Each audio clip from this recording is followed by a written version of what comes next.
수업을 시작하도록 하겠습니다.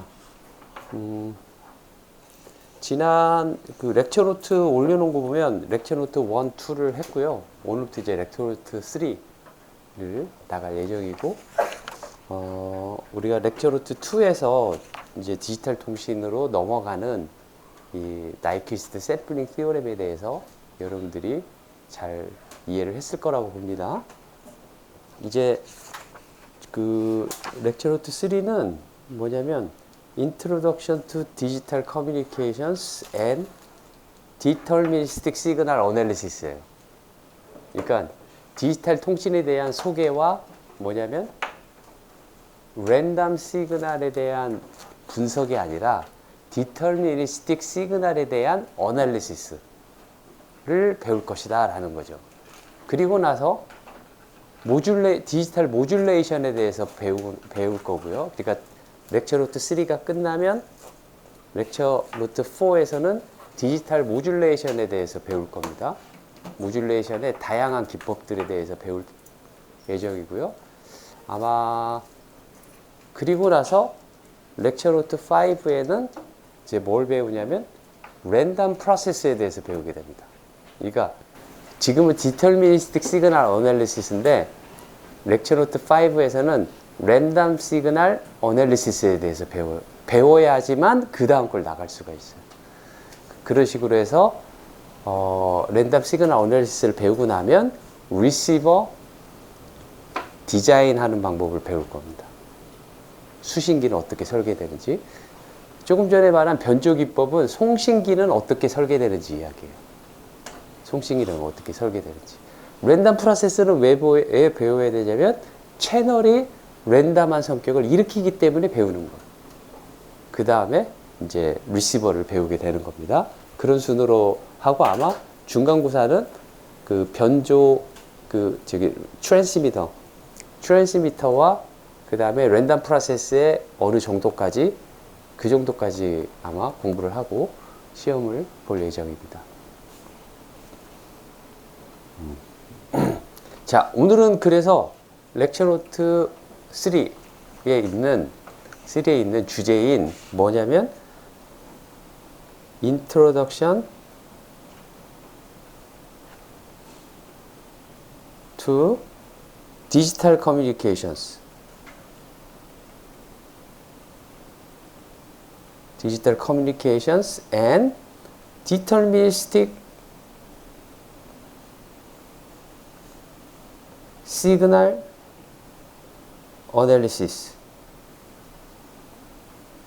이 큰 주제로 가지고 배울 예정입니다. 이 주제로. 그래서 디지털 커뮤니케이션에 대한 인트로덕션을 조금 이야기하고 그 다음에 이제 디터미니스틱 시그널 처음 부분 좀 공부하고 나면 아마 수업이 끝날 것 같아요. 자, 그러면 디지털 커뮤니케이션에 먼저 블락 다이어그램을 먼저 머릿속에 딱 놓고 시작을 해야 돼요. 그러니까 이거는 블락 다이어그램은 이해도 필요하지만 첫 번째 시작할 때 딱 그 구조를 암기해 놓으면 앞으로 그 디지털 통신 하는 데 있어서 여러분들이 나중에 회사에 취직하도 그렇고 뭐 해도 그렇고 딱 그 구조는 머릿속에 가지고 가는 게 좋습니다. 그래서 어느 정도 암기를 했으면 좋겠다는 생각이 들고요. 뭐냐면은 인포메이션 소스, 블락 다이어그램, 제가 여기다 블락 다이어그램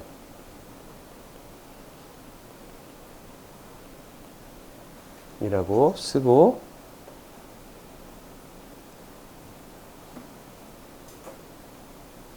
여기를 제가 information source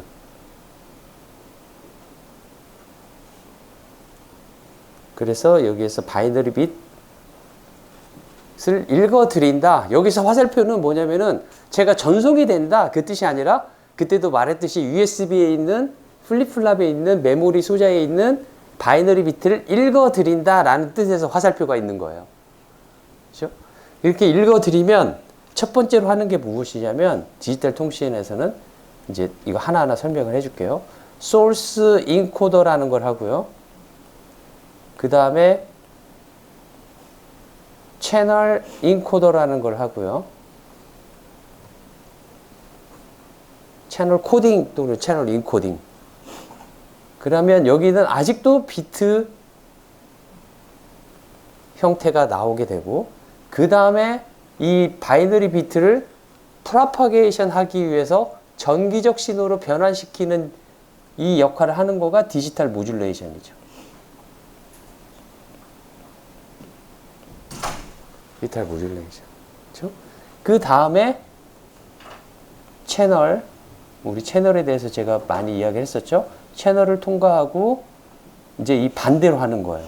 채널을 통과한 거를 이제 수신기가 시작되는데, 수신기에서는 뭘 하냐면은, 수신기에서 첫 번째로 전기적 신호를 바이너리 비트로 바꿔주는 역할을 해요. 그걸 뭐라고 하냐면 디지털 디모듈레이션.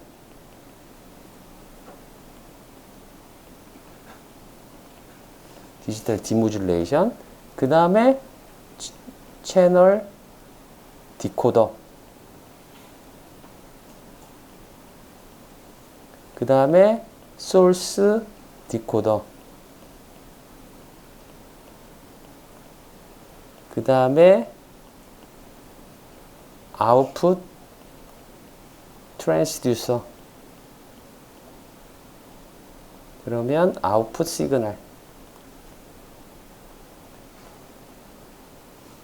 그래서 여기에서 바이너리 비트 0, 1, 0, 0, 0이면 여기서도 두 개가 같기를 바래요. 두 개가. 그러면 에러가 발생하지 않는 거예요. 통신 품질이, 통신 퀄리티가 좋다라고 할 수가 있어요. 무슨 말인지 알겠죠? 자, 그러면 이걸 하나하나 이제 설명을 해 드릴게요. 아까 말했듯이 이 구조는 머릿속에다 딱 블락 다이그램을 딱 외워 두셔야 됩니다. 이게 렉처 노트 3의 그 피겨에 나와 있어요. 첫 번째 그림에. 자, 보면 첫 번째 바이너리 비트 인포메이션 소스라고 하는 0110. 걔는 뭐냐면은 우리가 MOVT라는 아날로그 시그널, 이제 목소리로 이야기를 해보면 아날로그 시그널을 샘플링해서 나이키스트 샘플링 레이스로 해서 원래 복구할 수 있는 속도로, 그러니까 밴드위드스보다 2배 빠른 그 샘플링 속도로 얘를 샘플링 한 다음에 퀀타이제이션을 하죠. 그러면 바이너리 비트로 옮겨지죠. 그러면 나는 이 바이너리 비트는 원래 나의 목소리하고 동일하다 라고 생각을 하는 거예요. 그렇죠? 그러면 이제 얘를 어느 곳으로 보내고 싶은 거예요. 그게 통신인 거죠. 그렇게 하기 위해서 첫 번째로 뭘 하냐면 얘를 압축시켜요. 가능한 짧은 시간 안에 더 많은 바이너리 비트를 보내고자 첫 번째 하는 일이 압축을 시켜요. 컴프레션. 그걸 뭐라고 하냐면 소스를 인코딩 한다 라고 표현을 해요. 그러니까 여기에서 이 소스 인코드의 역할이 뭐냐면 컴프레션. 앞에다가 가로를 하면 데이터 컴프레션. 데이터라는 것은 0110. 제일 뒤에 잘 보여? 보여? 데이터 컴프레션. 그쵸? 데이터 컴프레션. 예를 들어 어떤 컴프레션이 존재하냐면 바이너리 비트가 소스에서 저기 목소리 아날로그 시그널을 샘플링해서 퀀타이제이션해서 바이너리 비트가 된 것도 있지만 원래 자체 인포메이션 자체가 바이너리 비트인 것도 있어요. 그게 뭐냐면 예를 들어 우리가 카톡을 보낸다. 그러면 카톡을 치는 순간 우리가 뭐 글자를 치는 순간 아니면 어떤 이모티콘을 치는 순간 걔는 모두 바이너리 비트로 표시되어 있는 애들이에요. 그리고 이렇게 표시되면 디스플레이를 이렇게 보여줘라 하는 매핑을 그렇게 보여주는 것이지, 매핑을 보여주는 것이지 얘네들의 그 속내를 보면은 다 뭐냐면은 바이너리 비트로 구성되어 있는 거죠. 그렇죠? 그러니까 태생적으로 인포메이션 자체가 바이너리 비트로 이루어진 것들도 있다라는 거죠. 그렇죠? 걔네들을 가지고 뭐 하냐면 소스 인코딩이라는 걸 하는데, 예를 들어 여러분들이 그 음악을 들으면 MP3, 걔도 음악 특성에 맞게 걔를 압축시킨 거예요. 일종의 그 뭐랄까 필요 없는 것들은 빼버리고 그 다음에 그거를 그대로 가지고 갔다가 받는 쪽에서는 제일 마지막에 소스 디코더 하면은 여기서 압축했던 거를 다시 풀어가지고 올려놓는 거죠. 그런 것 중에서 또 뭐가 있을까요? 여러분들 파일 압축할 때 뭘 많이 써요? zip 있죠, zip. zip 있죠. 그거는 램펠이라는 사람하고 ziv라는 두 사람이 만든 알고리즘이에요. 1978년도에 만든 알고리즘인데 그 알고리즘의 이름을 따가지고 zip이라는 이름이 쓰였어요. 대체 어떤 걸 빼고 해야지 이게 원래대로 복구할 수 있을까? 이제 그런 문제가 아주 중요한 문제였던 거예요.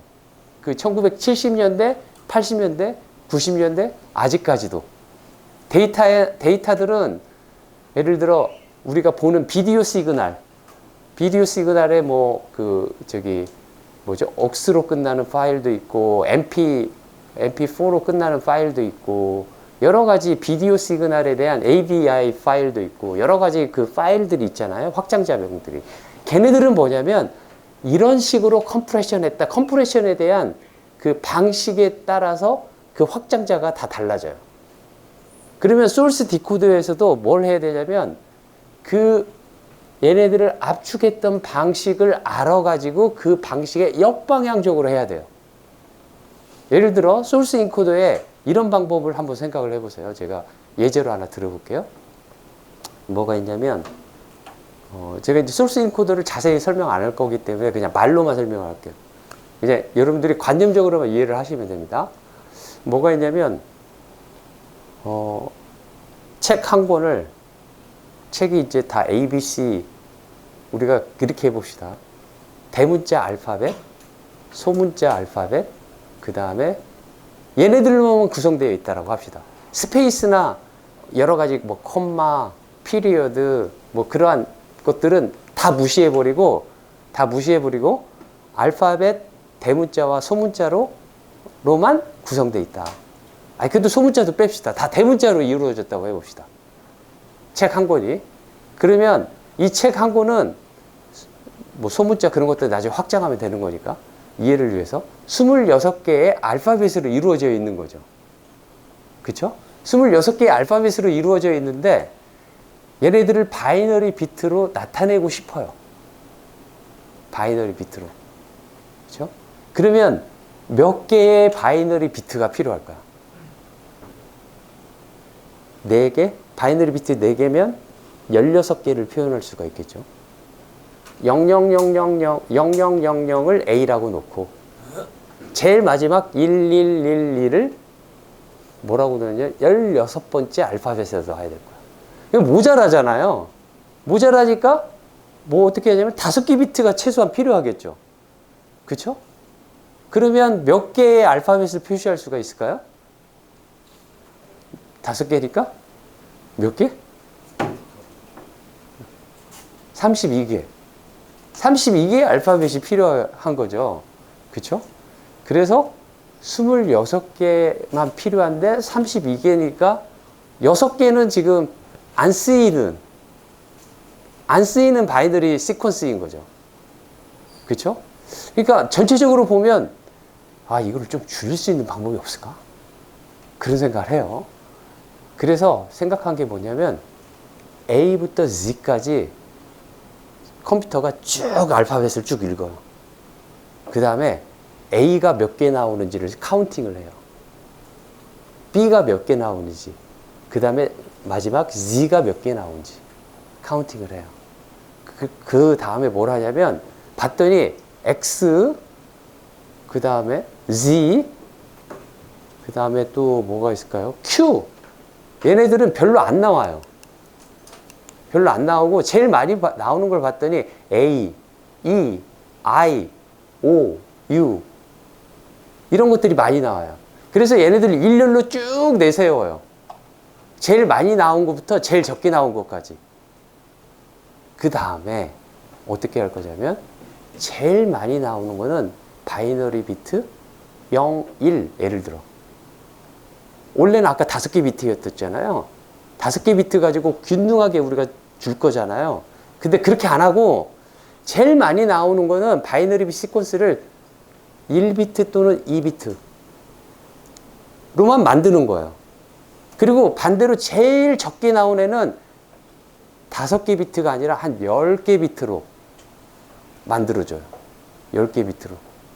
그래서 얘네들을 쭉 해봐서 제일 많이 나온 거는 적은 비트수로 나타내고 제일 적게 나오는 거는 긴 비트수로 나타내가지고 그거를 평균 해봤더니 5비트보다 더 적게 나올 수 있다.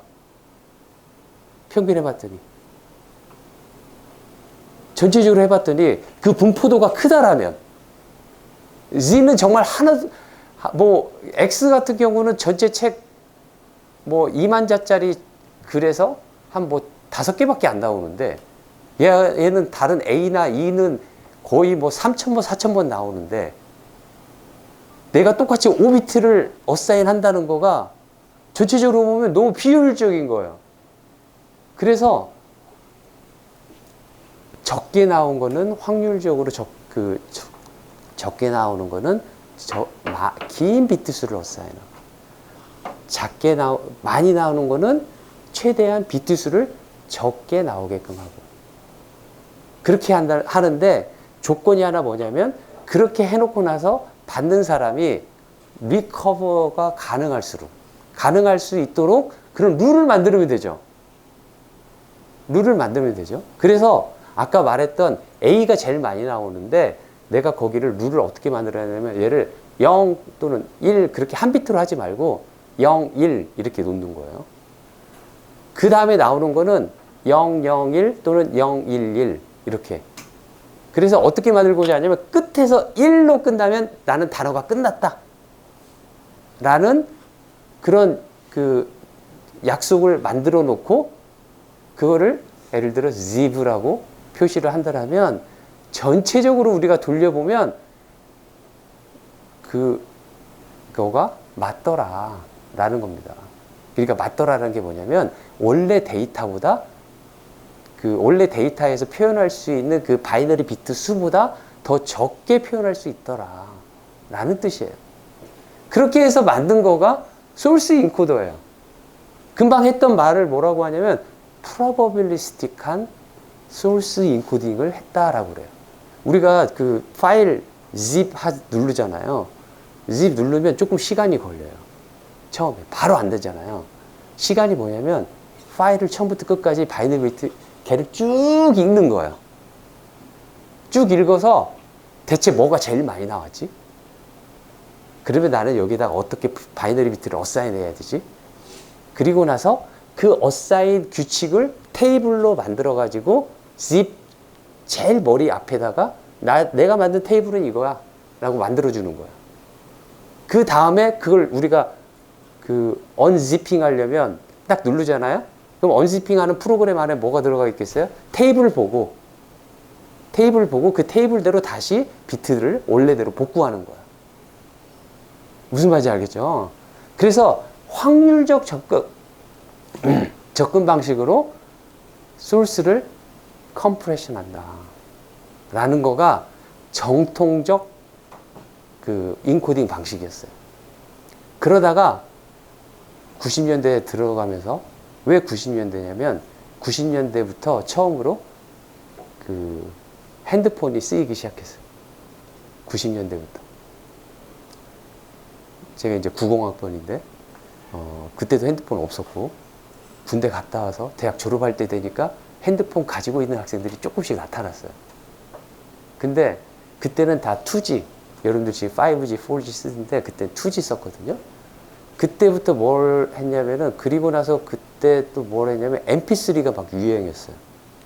그 전화기에서 MP3를 듣는 게 아니라 MP3 듣는 다른 것들이 있었어요.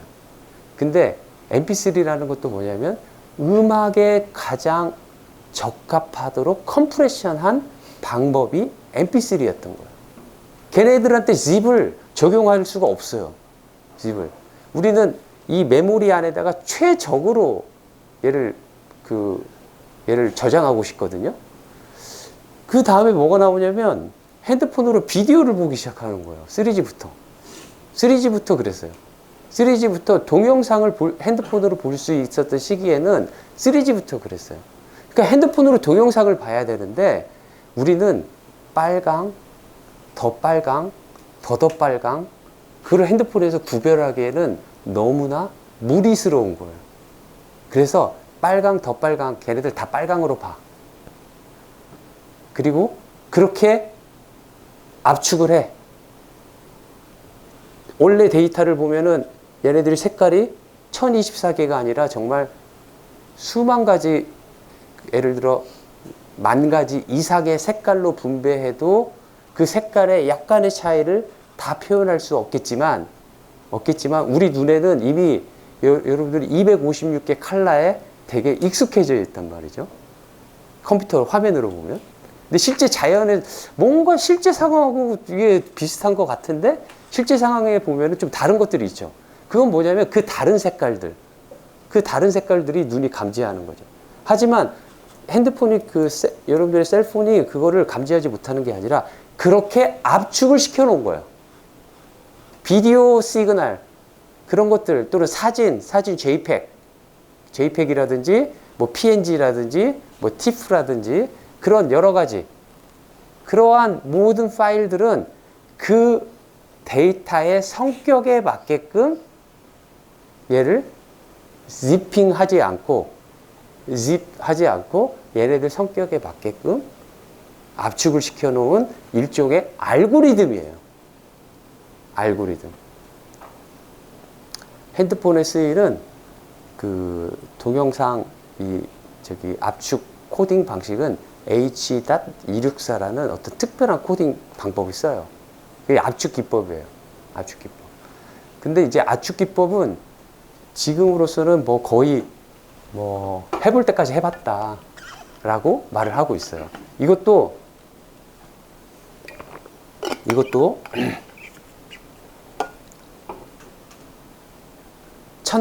첫 수업 때 제가 샤논에 대해서 이야기한 거 기억나세요?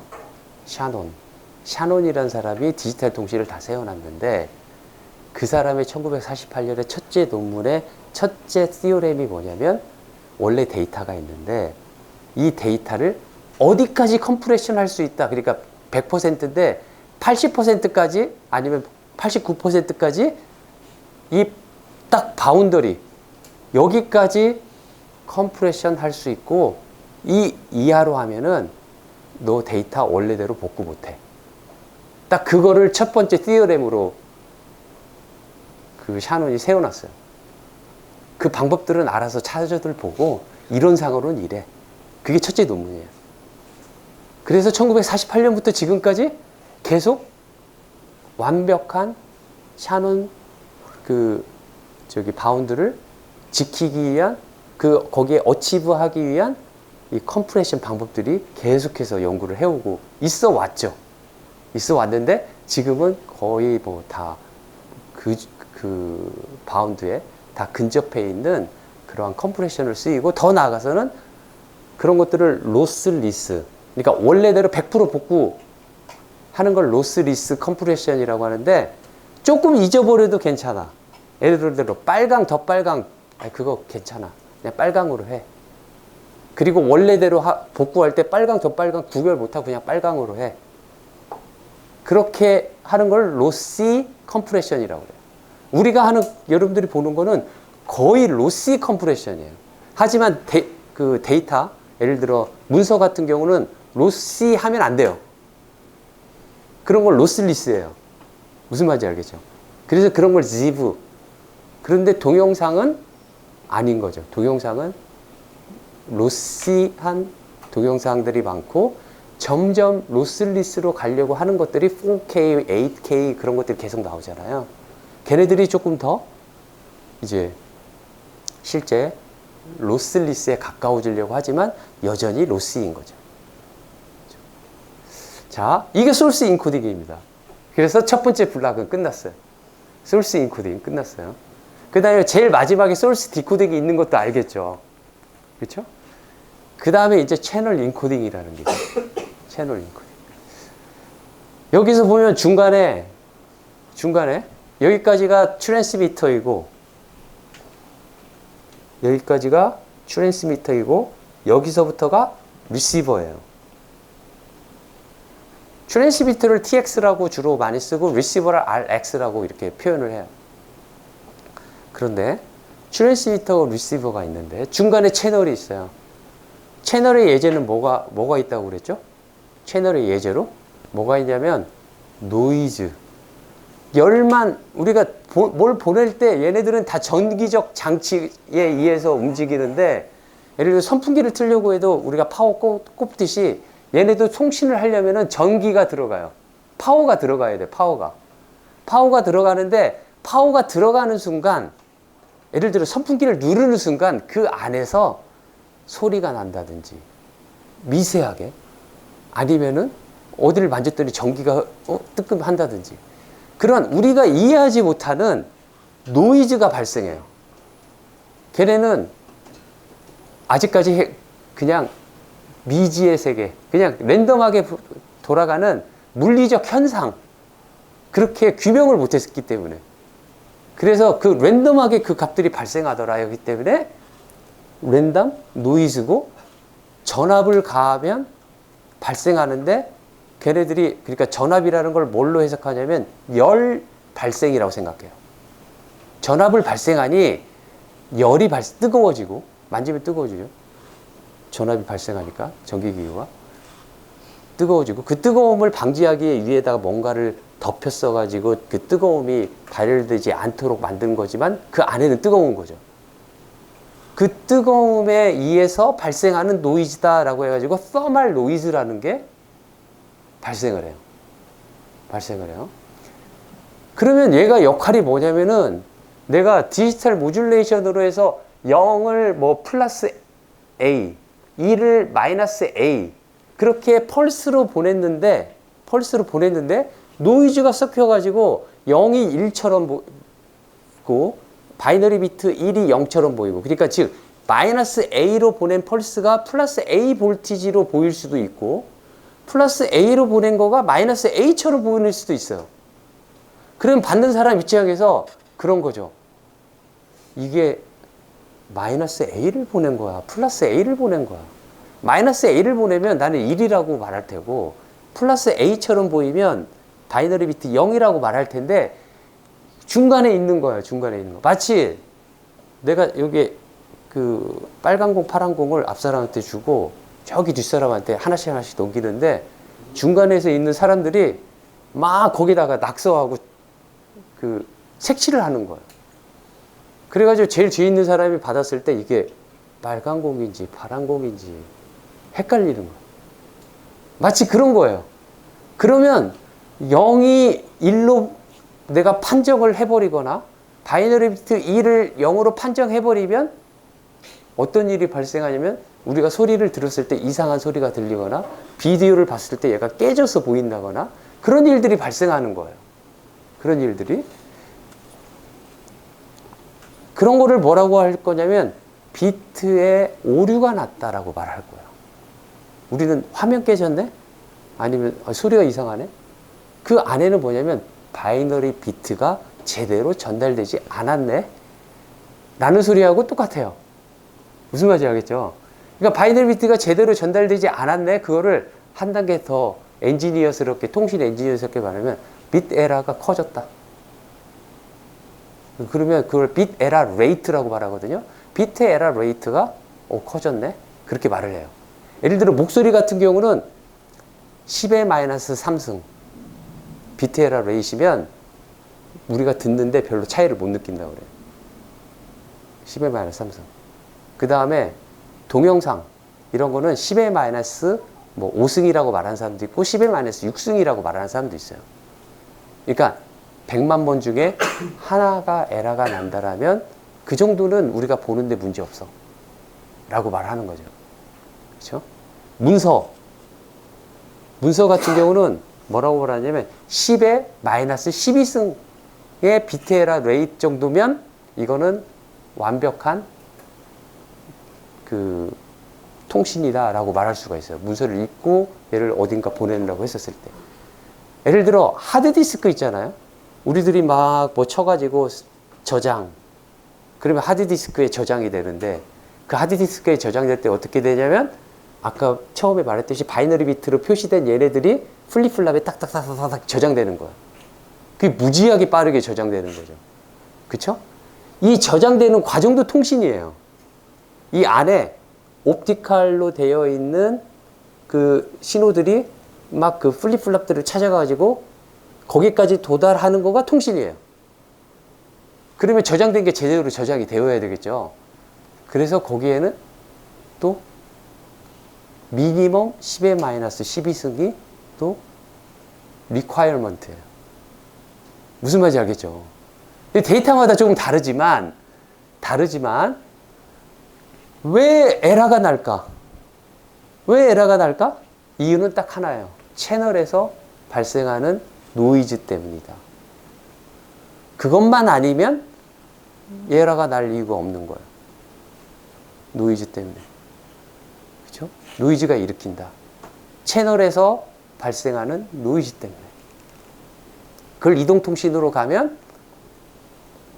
다른 사람이 보낸 신호가 나한테도 들어올 수가 있고 내가 보낸 신호가 어디 반사돼 가지고 들어올 수도 있고 그런 여러 가지 복합적인 요소가 나의 디시전을 헷갈리게 만들 수 있는 오류가 나게 할 수 있는 그런 요인이 될 수 있는 거예요. 즉 채널이 결국에는 비트 에러 레이트를 발생시키고 있다라는 거죠. 그러면 그거를 어떻게 줄일 수 있을까? 줄이고 싶은 거예요. 노이즈, 아까 노이즈는 뭐라고, 조금 이따 이야기할게요. 그 이야기는. 노이즈가 있는데, 그래서 이런 생각을 하는 거예요. 보통은 에러 레이시, 우리가 쓰는 에러 레이시 적어도 0.1 이하는 보통은 돼요. 0.1 이하는. 조금 더 너그럽게 말하면 2분의 1보다는 다 작아요. 적어도. 여기서 가장 문제가 되는 건 뭐냐면 에러 레이시 나는 확률이 2분의 1이었을 때 가장 문제가 되는 거예요. 에러 레이시 1이다. 그러면 내가 말한 거 받은 거 에러 레이시 항상 1이래. 그러면 받은 비트에 그냥 거꾸로 하면 되는 거예요. 그러면 0이 되는 거죠. 그렇죠? 그러니까 에러 레이시 0.5다 그러면 그 그냥 동전 던지기로 0, 1이라고 말하라는 소리하고 똑같아요. 그렇죠? 그러면 이거를 줄이고 싶은 거예요. 어떻게 하면 줄일 수 있을까?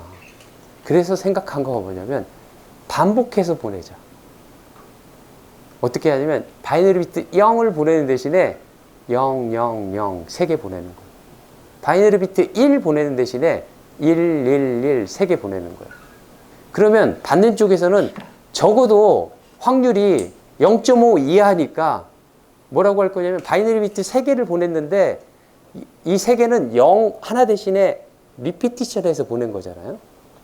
그러면 받는 사람에서는 어떻게 할 거냐면 3개의 비트를 매번 봐서 다수결 원칙으로 결정할 거예요. 2개 비트가 0이면 나는 0이라고 말 것이다. 2개 비트 이상이. 그쵸? 그렇게 한다면 아까 말한 대로 2분의 1보다 항상 작은 거가 기본적으로 통신해서 한다라는 가정을 한다면 내가 반복하면 할수록 에러 레이트는 낮아지겠죠. 확률적으로. 그쵸? 그렇게 되겠죠? 그렇게 해서 소스 코딩 같은 경우는 리던던트한 비트, 필요 없는 비트, 얘네들을 어떻게 하면 제거할까? 그게 목표라면 채널 인코딩 같은 경우는 리던던트 비트를 붙여가지고 결국에는 반복을 해서 얘네들을 어떻게 하면 에러 레이트를 낮출 수 있을까? 반대 개념인 거죠. 반대 개념이죠. 금방 말했던 제가 0 대신에 0, 0, 0을 보내 그런 방법을 뭐라고 하냐면 Repetition Channel Encoding이라고 말을 해요. 리피티션, 채널 인코딩. 그래서 지금도 어떤 우리 통신 어떤 부분에서는 리피티션 코딩이 쓰이고 있어요. 쓰이고 있어요. 실제로. 그런데 아까 샤논 이야기를 내가 중간중간에 매번 할 텐데, 그래서 학기가 지날 때 되면 막 그렇게 지금 막 알려고 노력 안 해도 학기가 지날 때 되면 내가 샤논 이야기를 계속 할 거기 때문에 학기 지나면 샤논에 대한 이야기가 딱 정리가 될 거라고 저는 확신을 합니다. 그런데 샤논은 두 번째 이론에다가 또 뭘 했냐면, 예를 들어 10의 마이너스 3승짜리가 있는, 이건 개념적인 이야기입니다. 10의 마이너스 3승짜리가 있는데 나는 10의 마이너스 6승을 원해요. 갭이 생긴 거죠. 그래서 노이즈를 없앨 수 있는 방법은 없어요. 노이즈는 존재하는 거예요. 그래서 어떻게 할 거냐면 리던던트 비트를 붙여가지고 에러 레이트를 줄이고 싶어요. 그런데 리던던트 비트를 리피티션 하지 말고 조금 더 머리를 잘 써가지고 효율적인 리던던트 비트를 붙이면 아까는 2개 비트를 붙였는데 1개 비트만 붙였더니 나는 10의 마이너스 6승을 도달했다라면 이 방법이 훨씬 더 좋다라고 말할 수가 있겠죠. 왜 그게 훨씬 더 좋을까요? 예를 들어 내가 한 비트씩 보내는 거를 100메가 비트를 보내야 돼요. 예를 들어 문서 하나 다운로드 받는데 얘를 한 비트로 보내면 100메가 비트가 걸린다고 합시다. 얘를 2개의 리던던트 비트를 리던던트 비트를 모든 비트에 붙여가지고 보낸다면 몇 비트를 보내야 되나요? 전체적으로 300메가 비트를 보내야 되잖아요. 그쵸? 그러면 주어진 시간 안에 데이터를 나는 빨리 받고 싶어요. 예를 들어 유튜브 다운로드 받는데 이게 한참 걸리는 거하고, 예를 들어 옆 사람하고 있는데 이 사람은 리던던트 비트를 하나만 쓴 거고 이 사람은 리던던트 비트를 2개를 썼어요. 예를 들어. 그래가지고 똑같은 것들을 보내요. 그러면 이 사람은 나보다 몇 초 더 빨리 받는다. 근데 그거가 데이터가 많아지면 많아질수록 그 간격은 커지겠죠. 그렇죠? 그러니까 가장 적은 비트, 리던던트 비트를 보내가지고 비트 에러 성능을 낮출 수 있는 방법이 뭐가 있을까? 근데 이것도 샤논이 두 번째 이론에다가 딱 정리를 해놨어요. 뭐라고 했냐면, 너가 노력을 하면 이만큼의 리던던트 비트로 어디까지 줄일 수 있어. 예를 들어 10의 마이너스 3승에서 예를 들어 10의 마이너스 6승으로 붙이려면 한 비트로는 절대 안 돼. 3비트를 붙여야 돼. 예를 들어. 근데 3비트를 어떻게 붙일지는 잘 생각해봐. 그런 숙제를 남겨놓은 거야. 그게 샤논의 두 번째 시오렘이야. 샤논의 두 번째 시오렘. 그리고 나서 1948년에 그 논문이 나오고 나서 사람들은 그 갭, 아무리 해도 그 갭이 줄여지지가 않는 거예요. 줄여지지가 않는 거예요. 나는 이만큼, 예를 들어 3개 비트를 붙여가지고 10의 마이너스 6승에 도달했는데 샤논은 뭐라고 말하냐면, 아니야, 너는 2개 비트만 해도 할 수 있는 애야. 좀 생각 좀 해보라고. 그런 식인 거죠. 논문을 보면. 그래서 그 세월이 1948년부터 이어지다가 1992년에 누가 딱 내놨는데 그게 터보 코딩이라는 이름을 붙였어요. 그 코딩 방식이 샤논의 그 말한 바운드에 약간의 차이가 있지만 눈으로 확인할 정도로, 눈으로 확인하기에는 거의가 차이가 없을 정도의 그 바운드에 딱 맞는 코딩이 나왔어요. 터보 코딩이라고. 세 사람이, 그 프랑스에 있는 세 사람이 논문을 써가지고 나왔는데, 그러면서 그때 어떤 소문이 나냐, 그런 터보 코딩이 발견이 되고 3G 폼부터 터보 코딩이 무조건 전화기에 다 들어갔어요. 그리고 그 3명은 논문 내기 전에 특허를 내가지고 전화기 한 대당 뭐 10원씩 나눠 갖는다. 전 세계 전화기에. 그런 이야기가 있었어요. 어마어마하잖아요. 그죠?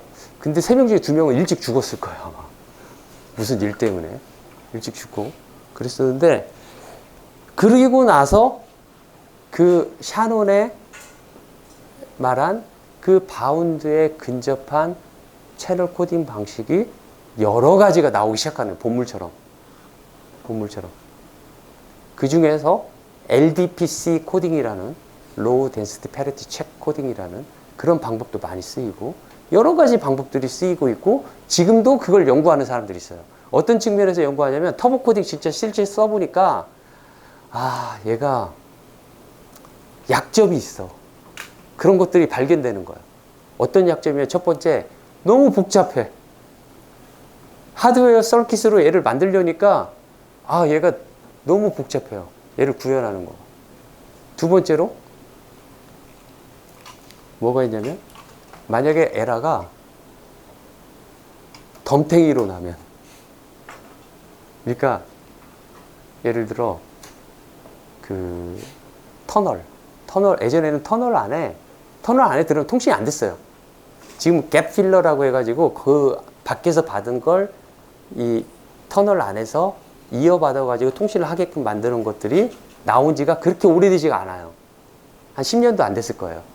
그 갭 필러 막 연구한다고 했을 때가 10년 전쯤 됐으니까. 그래서 만들어져가지고 그런데 그 전에는 터널 딱 들어가면 안 돼요. 지하 주차장 2층까지 내려가면 안 돼요.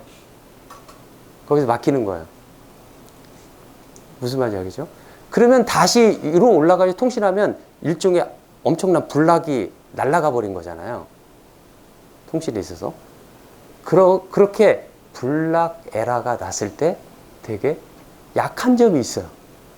약한 점들이 있어요. 그래서 그것들을 보완하고 이것들을 보완하고 복잡도를 조금 적게 하고 그런 노력들이 아직도 계속되고 있죠.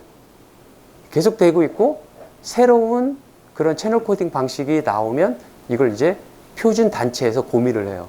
얘네들을 채택할까 말까. 채택할까 말까. 이제 그러면 채택이 만약에 됐다고 하고 그거를 만든 사람은 아까 말한 대로 특허료로 얼마씩 계속 모든 전화기에 다 들어가는 거니까 표준이면 그렇게 받는 거예요. 엔지니어가 부자가 될 수 있는 방법이 이제 그런 방법이 하나 있어요. 그러니까 회사에서 그런 걸 내도 회사에서도 회사가 받는 거죠. 그 중에 어떤 부분들을 이제 엔지니어한테 떼주는 거죠. 그래서 회사에 처음 들어가면 나의 모든 일들은 회사 거다라는 걸 쓰거든요. 처음 쓸 때는 뭐 당연하지라고 하는데 나중에 이제 그거가 자기도 모르게 뭔가를 했다. 그러면 이런 거였어? 내가 이런 걸 왜 여기 회사를 위해서 하지? 이제 그런 생각이 들 때도 있어요.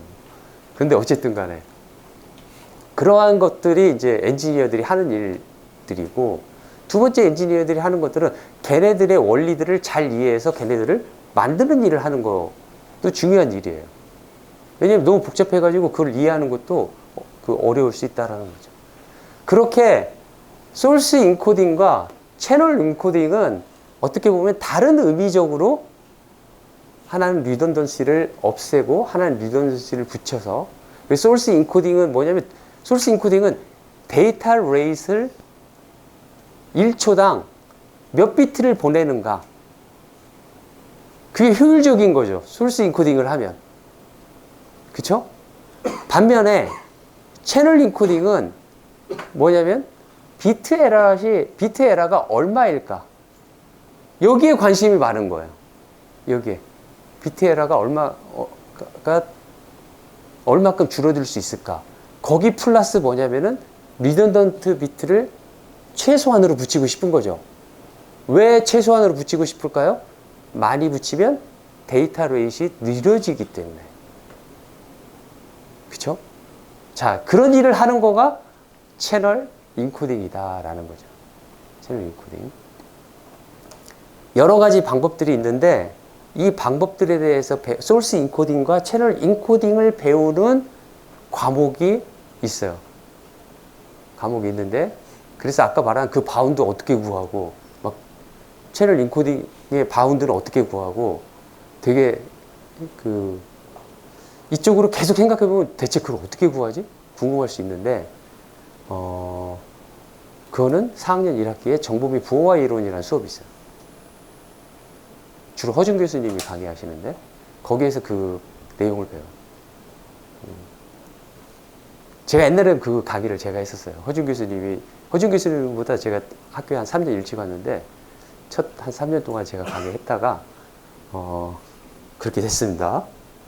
그래서 이제 그런 것들은 거기서 배우고, 자, 그러면 여기 이제 2개가 끝났어요. 여기가 끝났어요. 그러면 우리 디지털 통신에서는 뭐 배우냐? 나머지 배우는 거예요. 나머지. 디지털 모듈레이션, 채널, 디지털 디모듈레이션. 즉, 바이너리 비트가 소스 인코딩과 채널 인코딩 다 끝나서 왔어. 걔네들은 바이너리 비트예요. 얘를 전기 신호로 변환시켜주는 프로파게이션 되도록 그 과정. 그리고 리시버에서는 프로파게이션에 와서 받았어요. 얘네들을 원래 바이너리 비트로 다시 변환시켜주는 거. 거기까지 배우는 거가 디지털 통신이다 라는 거죠. 알겠죠? 자, 채널.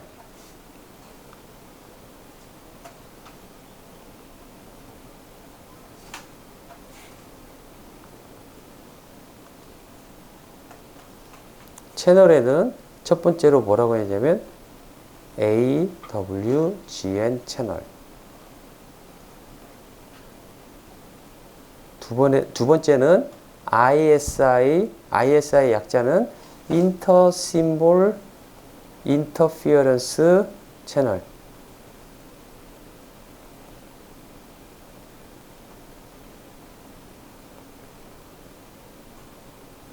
세 번째는 페이딩 채널.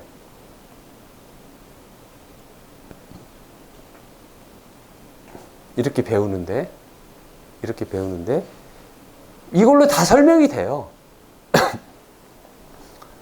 그 중간 단계를 통신이 48년부터 디지털 통신이 본격적으로 시작했다라고 말할 수가 있는데, 샤논의 논문에 의해서 사람들이 뭘 해야지? 했다가 샤논 논문을 보고 다 이쪽으로 해야 되겠구나. 이쪽으로 하면 되는 거구나. 그런 사람들의 방향성이 생긴 거예요. 개발에 대한 방향성이. 그런데 그때부터 지금까지 얼마나 많은 연구가 있어 왔겠어요. 그 중에서 뭐냐면은 채널이에요. 채널은 뭐냐면은 내가 보내는 거를 왜곡시키는 역할을 하는 거가 채널이에요. 얘가 왜곡시키지 않고 그대로 올패스 필터처럼 역할을 한다라면 받는 사람이 디시전 하는데 문제가 없을 거예요. 그죠? 예를 들어 공을 보내는데 아까 이 중간에서 막 장난질을 안 치면 받는 사람이 빨강, 파랑 둘 중에서 하나밖에 안 받는 거죠. 그럼 디시전 대리가 편하겠죠. 근데 막 색칠을 하니까 뒤에서 모르는 거죠. 그렇죠?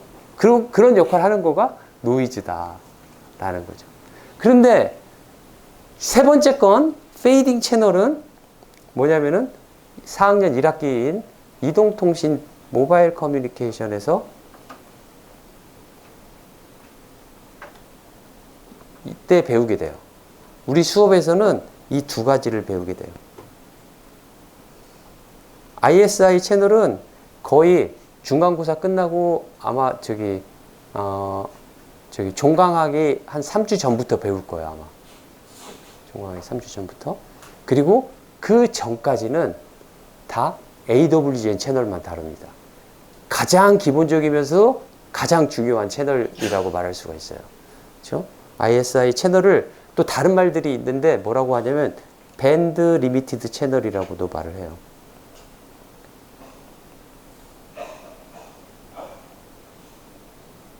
이런 식으로도 말을 하는데, 그래서 우리는 지금 AWGN 채널을 집중할 텐데, AWGN 채널은 어떻게 되어 있냐면 여기에서 이 보내는 신호, 정기적 신호를 S of T라고 하고 얘가 R of T인데 R of T는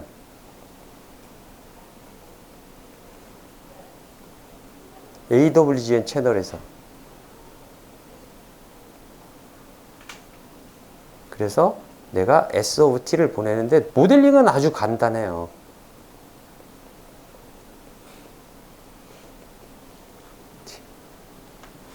이런 식으로 블락 다이어그램을 그릴 수가 있어요. 근데 노이즈가 왜 AWGN이냐? AWGN의 약자는 이겁니다. A, 어디티브하다. 어디티브하다. 여기 더해진다. 더해지는 성격이 있다. SOT에다가. 더해지는 성격이 있다. 나중에 모바일, 여기 페이딩 채널을 배울 때는 더해지는 게 아니라 곱셈의 성질이 있다는 걸 배우게 돼요. 채널이. 근데 AWGN 채널은 어디티브하다. 라는 뜻이에요. 두 번째, 화이트. 화이트는 뭐냐면, 이런 형광등 그 긴 거 있죠, 긴 거. 긴 거를 영어로 뭐라고 해요? 화이트 벌브라고 그래요. 마치 모두가 이렇게 퍼지게 빛이 오는 거예요. 모두가 밝도록. 우리가 전구 같은 경우는 이 특정 지역만 밝게 만드는 것하고 다른 거죠. 얘는 모두가 밝게 만드는데 이 화이트 뜻은 뭐냐면은 백색 잡음이라고도 말하는데 모든 주파수 대역에 신호가 있는 거예요. 어느 특정한 주파수에만 얘가 존재하는 게 아니라 모든 주파수 대역에 이 노이즈라는 거는 존재한다. 뜻에서 화이트라는 말을 써요. 세 번째, G는 무슨 뜻일까요? 가우시안. 가우시안. 노이즈 시그널만 딱 캡처해가지고 얘를 샘플링 해봤어요. 샘플링 한 다음에 얘를 히스토그램을 그려봤어요. 히스토그램을 그려봤더니 평균값은 0이고 베리언스는 얼마 값을 갖는 이러한 가우시안 분포도를 따르더라 라는 거예요. 어느 디바이스의 어느 것들을 보더라도 항상 내가 신호를 주는 거 말고 여기다가 파워를 가했더니 발생하는 것만 따로 떼가지고 측정을 해봤더니 얘는 다 가우시안 디스트리뷰션을 따르더라 라는 겁니다. 그래서 우리는 어디티브 화이트 가우시안 노이즈다 라고 부르는 거죠. 그렇죠? 어디티브 화이트 가우시안 노이즈다. 그래서 우리는 AWGN 채널만 다룰 텐데 여기 보면 그 렉처 노트의 3페이지에 B에 Historical Perspective in the Development of Digital Communications라고 되어 있는 섹션이 있는데 여기에 이제 샤논의 뭐 이야기가 나오는데 여기 이야기는 조금 어려울 것 같고요. 제가 이 이야기를 한 학기 동안 설명을 하면 나중에 이 식이 무엇이다 라는 것을 이해할 수 있을 거랍니다. 그래서 그렇게 넘어가고 여기까지가 뭐냐면은 Introduction to Digital Communications. 디지털 통신에 대한 소개다 라는 거죠. 그리고 아까 블락 다이어그램 머릿속에 딱 담아두잖아요. 그러면은 여러분들이 혹시라도 통신 쪽에 가게 되면 예를 들어 그러니까 삼성전자가 우리나라의 유일한 통신 대기업이죠. 삼성전자에 부서가 두 개가 있어요. 통신하는 데가 네트워크 사업부하고 그 모바일 사업부 그렇게 두 개가 있는데 네트워크 사업부는 뭐냐면 기지국 장비 만드는 데고 모바일 사업부는 핸드폰 만드는 곳 그렇게 두 개가 있어요. 근데 이 부서뿐만 아니라 다른 여러 가지 부서들이 있는데 거기에서 뭐 예를 들어 블루투스를 만들고 예를 들어 가전제품 만드는 곳에서 가전에 다 통신이 들어가잖아요. 가전에도 블루투스가 들어가고 거기 와이파이가 들어가고 그런단 말이죠. 그러니까 그 시스템을 이해할 수 있는 사람이 필요해요. 거기에도. 그럼 통신에 아는 사람이 오거나 아니면 대부분 이제 학부생 졸업하면 이 사람들은 그냥 아무 데나 집어넣어도 된다고 생각해요. 그래서 내가 무엇을 좋아했든 필요한 곳에 집어넣어요. 그러면 그 사람은 이제 그걸 이해를 해야 돼요. 거기 가서. 그래서 그럴 때 제 졸업생들을 보고 이야기를 하는 겁니다. 석사 졸업생, 그 다음에 박사 졸업생, 그리고 그 학생들한테 들은 이야기를 가지고, 그리고 제가 옛날에 회사를 다녔던 경험을 가지고 이야기를 해보면 그렇게 하는데, 그럴 때 통신 쪽이다라고 한다면 이 구조만 알고 있어도 이거를 처음에 이해하고 적응하는데 되게 쉽게 갈 수 있다라고 저는 생각을 합니다. 되게 간단한 거지만. 그리고 각각의 이유들이 있는 거죠. 왜 이걸 써야 됐고, 왜 저걸 써야 됐고, 왜 순서는 저렇게 되어야 됐고, 그런 이유가 있는 거예요. 무슨 말인지 알겠죠? 자, 맞아요. 그리고 또 현대자동차로 취직한 우리 졸업생도 있는데 그 학생도 통신 쪽 하고 있어요. 자율주행도 다 그 안에 통신 내용이 들어가 있기 때문에. 그래서 응용도가 많기 때문에 통신 쪽 공부할 때 해놓으면 뭐 저는 쓸 데가 많다라고 생각합니다. 이제 두 번째는 뭐냐면은 Deterministic Signal Analysis라고 되어 있는데 그 중에서 우리는 뭘 배울 거냐면 주제로 밴드 패스와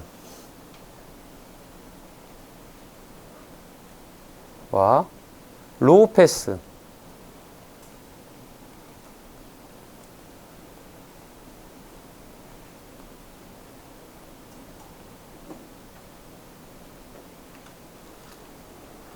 밴드 패스와 로우 패스의 시그널 레프리젠테이션이에요.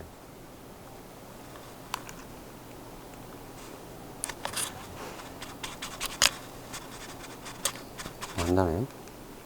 밴드 패스와 로우 패스 시그널의 레프리젠테이션이에요. 자, 그러면 제가 그림을 하나 그려볼게요.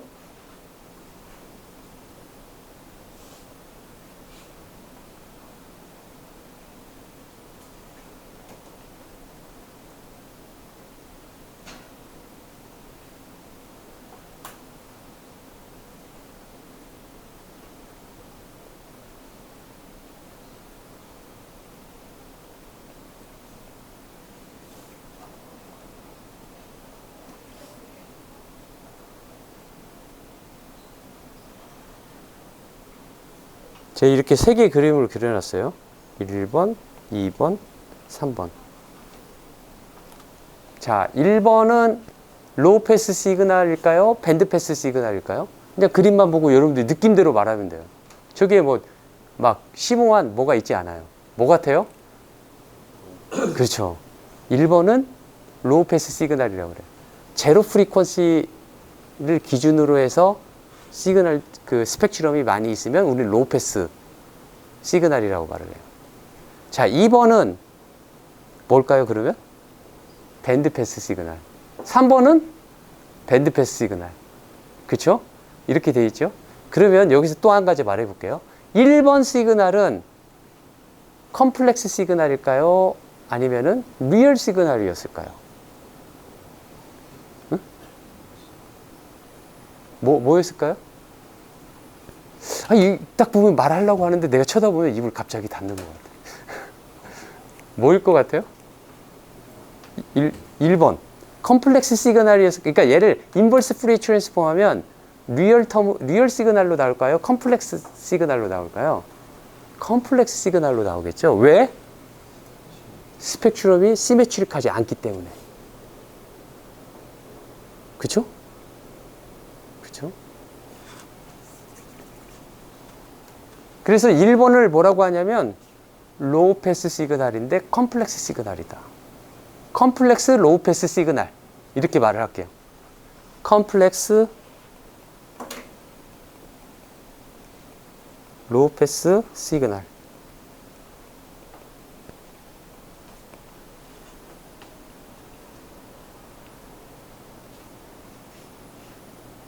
자, 두 번째 그림.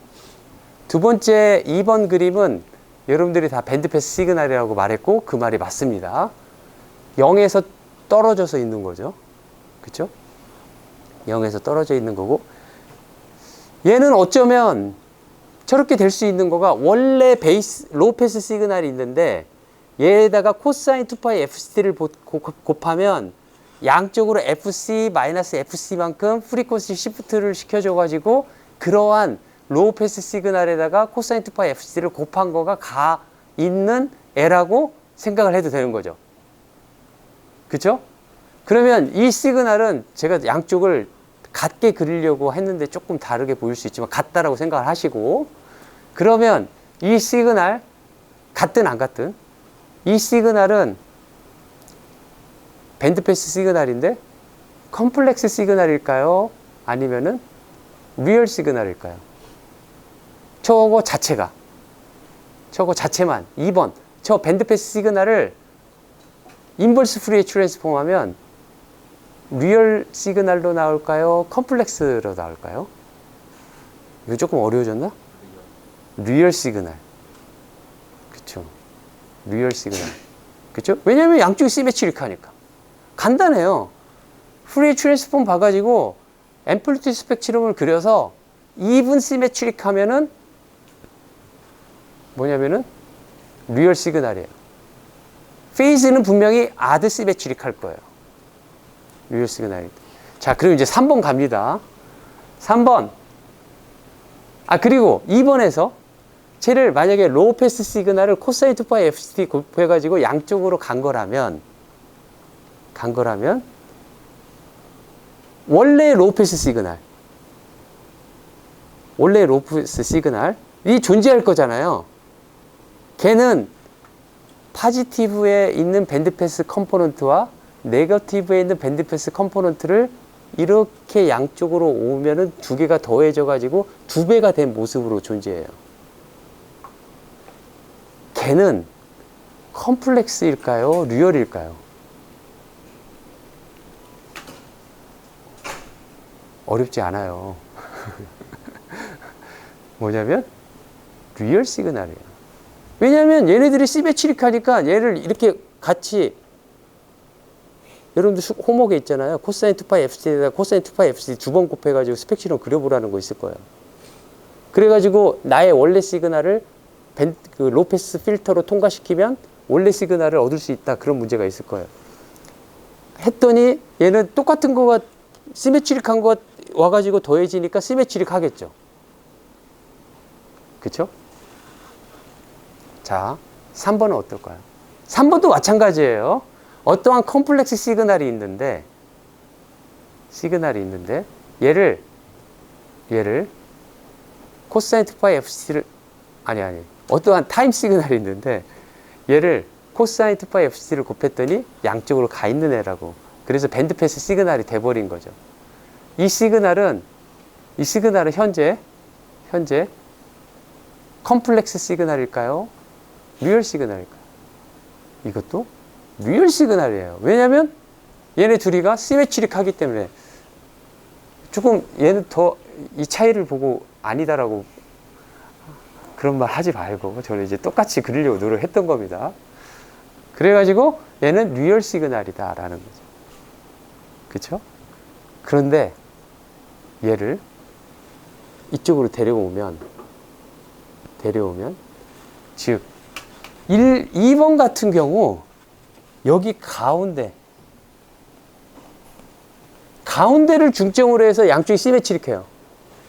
근데 얘는 그렇지 않아요. 얘는 가운데가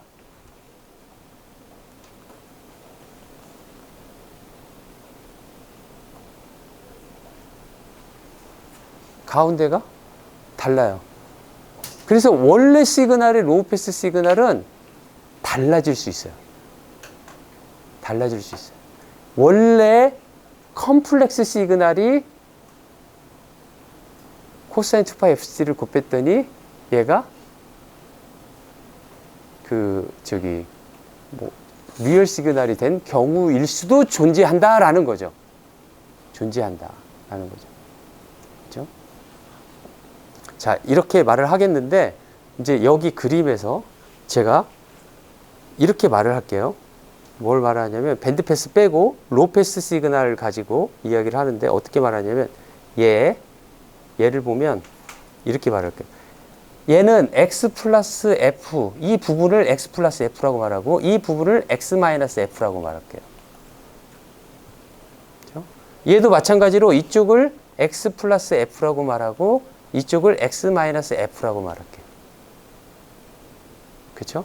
이렇게 말한다면 나의 밴드패스 시그널은 이렇게 쓸 수가 있죠. x 플러스 부분과 x 마이너스 부분 이렇게 쓸 수가 있죠. 그쵸?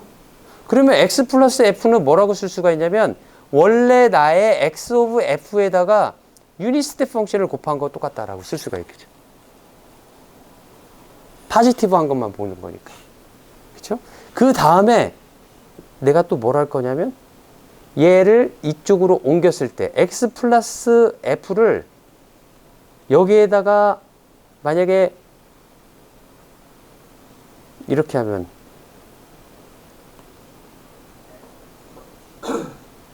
x 플러스 f를 플러스 fc 이렇게 이동시키면 어떤 모양이 될까요?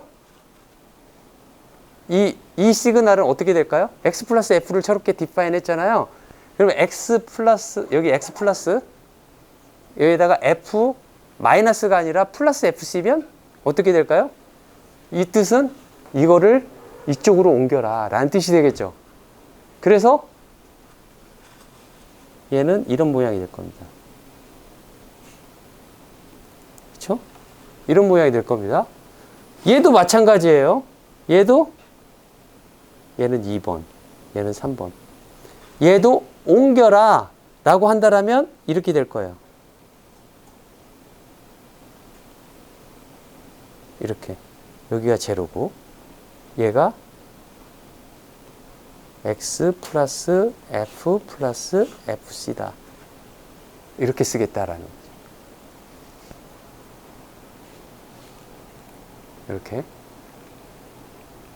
이렇게 쓰겠습니다.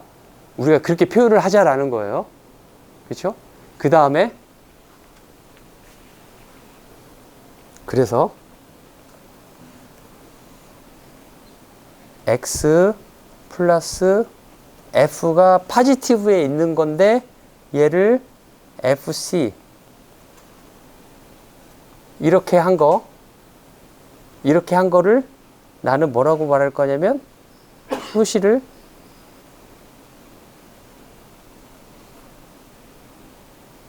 이렇게 표시할 거예요.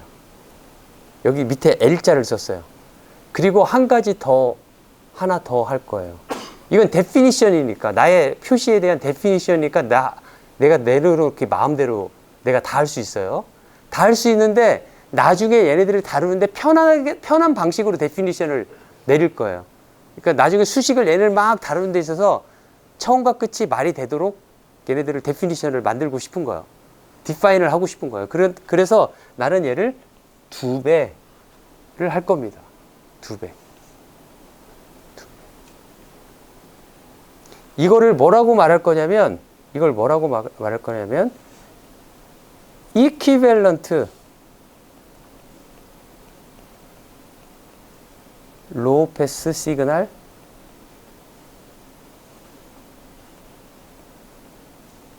to x 플러스 f 라고 말할 거다라는 거죠. 예를 들어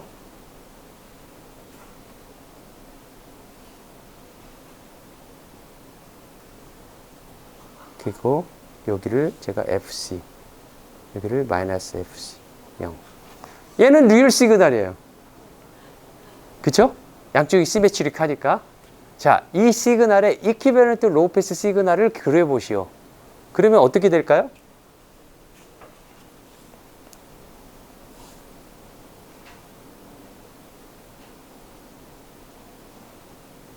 이렇게 되겠죠. 그리고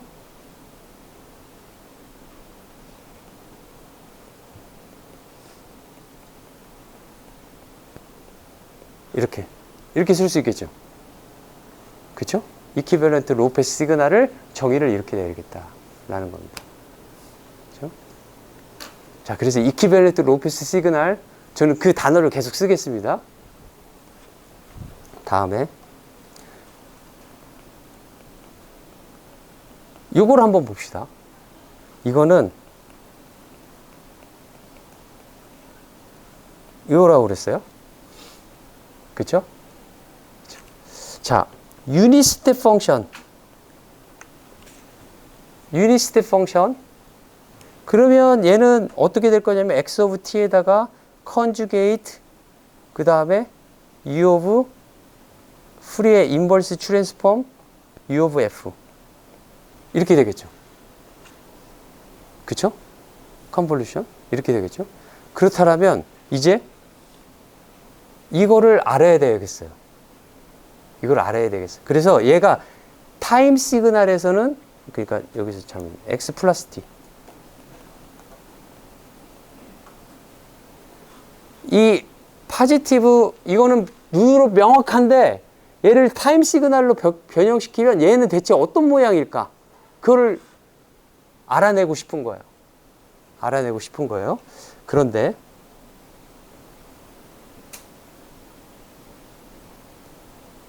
그렇게 하기 위해서 U of t를 한번 볼게요. U of t는 이렇게 돼 있죠. 그렇죠? U of t는 또 어떻게 쓸 수가 있냐면 U of t는 여러분들 사인 펑션 알죠? 사인 펑션이 뭐냐면 이런 거예요. 1 마이너스 1 이렇게 양수일 때는 1이고 음수일 때는 마이너스 1. 그래서 사인 펑션에다가 1을 더하고 2분의 1을 해주면 1 되는 거죠. 음수는 0이 되고. 그쵸? 자, 그러면 사인 펑션, 저 시그넘 펑션이라고도 말을 하고 사인 펑션이라고도 말을 하는데 저 시그넘 펑션 SGN of t는 인티그러블 할까요? 안 할까요? 그러니까 스퀘어 인티그러블. 저걸 제곱해갖고 마이너스 무한대에서 무한대까지 적분이 가능할까요? 적분이 가능하지 않죠.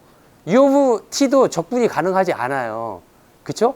적분이 그렇게 제곱해서 가능하지 않으면 후리에 트랜스폼은 존재하지 않는다. 가 후리에 트랜스폼에 나와 있는 디락 델타 컨디션이라고 해서 나와 있는 부분이에요. 그런데 얘네들을 우리는 그래서 특별하게 구하는 방식을 하는데 어떻게 하냐면 G of t는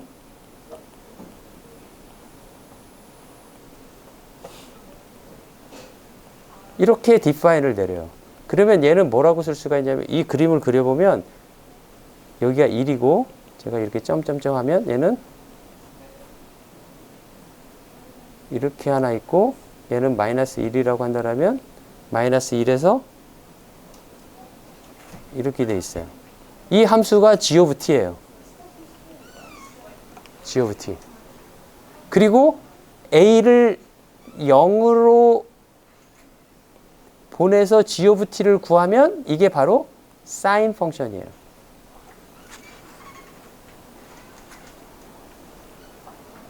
그래서 나의 전략은 뭐냐면 G of t의 후리에 트랜스폼을 구한 다음에 A를 0으로 보내가지고 사인 펑션의 후리에 트랜스폼을 구하는 거가 전략인 거죠. 그쵸?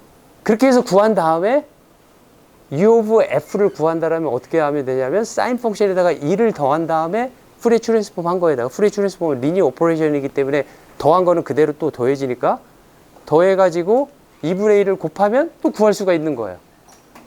U of F를. 그런 전략으로 할 겁니다. 원래 여기까지 하려고 마음을 먹었는데 처음에 블락 다이어그램 하면서 너무 제가 말이 많아가지고 여기까지 못 끝냈어요. 목요일 날 저거 이어서 하겠습니다. 수고했어요.